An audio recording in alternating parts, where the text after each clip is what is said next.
Yo, what's good, YouTube? So today I'm doing a video on why dropshippers fail. I've been getting a lot of comments in my Instagram DMs and my TikTok DMs on my Discord and all that about things to avoid when you first start. And I kind of got a good grip on this because when I started, I lost a lot of money testing trash products and doing the wrong types of things. So I'm gonna give y'all 5 reasons that I learned from when I started. Just pretty much reasons that people fail in this business and why they quit early. So without further ado, let's get it. So the first reason is a lot of people chase products. They chase the hype. While that works in the short term, it doesn't work long term because you could chase a product, it could get hyped up, and then you sell it, it's doing good, and then when it dies down, so does your store.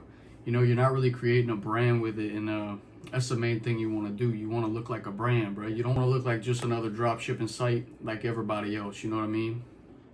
If somebody clicks on your website, they can tell if it's a drop shipping site or not. And I was guilty of this myself. I'm still kind of guilty. I'm not the best at making my websites, but my conversion rate has went up drastically since I've fixed my website and made it more trustworthy for customers. So if you find a winning product, you really want to find products that are untapped, which is easier said than done, I know, but you want to find products that are untapped, unsaturated in the market, and you want to come in and dominate it with a good website that doesn't seem drop shippy, and pretty much never tell anybody your product either. I made the mistake of posting my website when I first started trying to do all this and help people out on TikTok and Instagram and whatnot, and people were going in and stealing my products from my website. So don't do that like I did.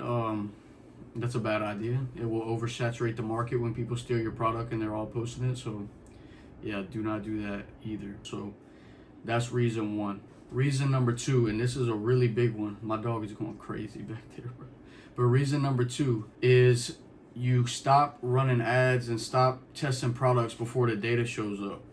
So Meta, it takes a few days for Meta to optimize it for you to get real results and see the data that you need. And I have videos on my YouTube that'll show you how to read ad metrics and set it up to where it's streamlined, where you're not sitting there wondering what's the problem. Your problem is usually 1 out of 3 things. Either it's your website, your prices, or your ads. And that's pretty much it. You can turn it whichever way you want, but that's normally what it is. And you can easily change that and figure out what you need to change by learning how to read ad metrics. And if you just test a product for 2 days and it's not getting the sales you want, you're not getting the data that you need. So if you start at $30 a day, you need to be running that product for at least a week so you can actually read the data and see what needs to be changed before just abandoning it completely.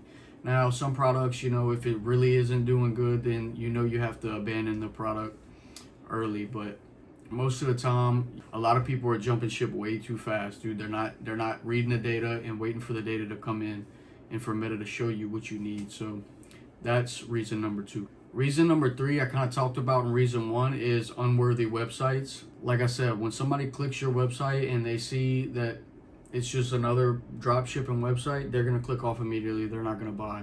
My main advice is to go on the big brands that your niche is in and look at their websites. Look how clean they are. Look at everything that they do in their websites to make it trustworthy, and you try to imitate that to the best of your ability. Now, I know it's not going to be perfect and everything, but the better you make your website, the higher your conversion rate will be. People don't buy products, they buy trust. And if you build your store in an hour, they're gonna look at it like a scam. And it's just simple as that. So that's reason number 3. Reason number 4, and I know this is gonna ruffle some feathers because I know not everybody has money to spend. I know not everybody's made of money, but being scared to spend your money and being scared to invest, like invest in your education first off. I know a lot of courses are scammy, but there's some people that are really willing to help you out and stuff like that. Another thing is the fear of spending money on ads and losing it. Look, you're going to lose when you first start. It's just how it is. It comes with the game. It comes with the business. Any business you start while you're learning and working out the kinks, you're going to be losing money. You're going to be losing sleep. You're going to be losing time. That's just how it goes. Treat this like any other business. It's not just a get-rich-quick scheme. I try to tell everybody that when they come to me for guidance on how to start drop shipping. I tell them that, bro. Like, when I started, I was not profitable. I was not making money. I'm still not making an outrageous amount of money. I'm just profitable enough to get by and keep me going and testing new products and stuff, but I'm still learning. everybody learns at their own pace. Just because you see me doing $10,000 of revenue in a month does not mean that you're failing because you did 1,000. You know what I mean? Everybody moves at their own pace, so don't give up. Keep rolling with it. It'll come. So that's reason number 4. People are scared to spend money. Money comes and goes. Go get a job. You know, stop living above your means. Stop buying that coffee every day. Spend it on ads. It's what it is. Reason number 4, not developing a skill set to do this stuff. Not developing skills to make your own ads, to create ad campaigns, and learning everything that you can about the business and everything, and just expecting everybody else to do it for you. That's not how it works. You develop the skill set by, you know, putting your head down and really grinding and getting into it. You know, make those burner TikTok accounts and sit on them for hours. Make those stores. Learn how ad psychology works. Learn why people spend money on products and what makes them buy. Learn what kind of ads hooks people in and gets them to click on your link. You know, there's a lot of skills that you could develop and actually take it anywhere just starting to do this stuff. You just got to really be willing to put in the work.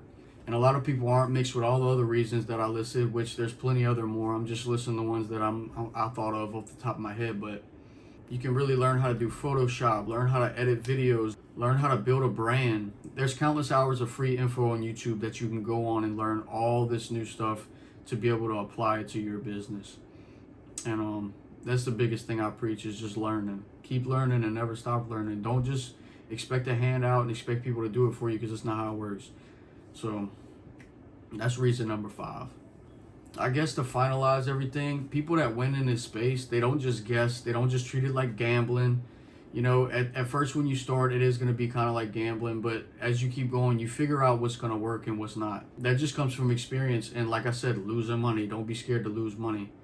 Because when you lose money, it's going to teach you a valuable lesson on what not to do. And that's only taught by getting in there and getting in the trenches and doing it yourself. So yeah, build those systems, learn how to read your metrics, learn how to make your own ads, learn what ads work and why people use them, learn how to track your data, and stop giving up so fast. That's pretty much it though. I'm gonna keep this video short because I just moved. I'm getting everything set up. I just got my PC set up. I'm also working on the clothing brand. I got designs coming for that. So I'll be making videos on my journey as a first-time clothing brand owner. I'm gonna document everything, developing the designs, ordering the samples, seeing what samples I like, taking the photos, promoting it, everything that comes with being a clothing brand owner. I'm gonna be doing. That's really gonna be it for the video. If y'all learned something from this, like and subscribe. I appreciate it. It helps me out a lot. And that's gonna be it. Peace out.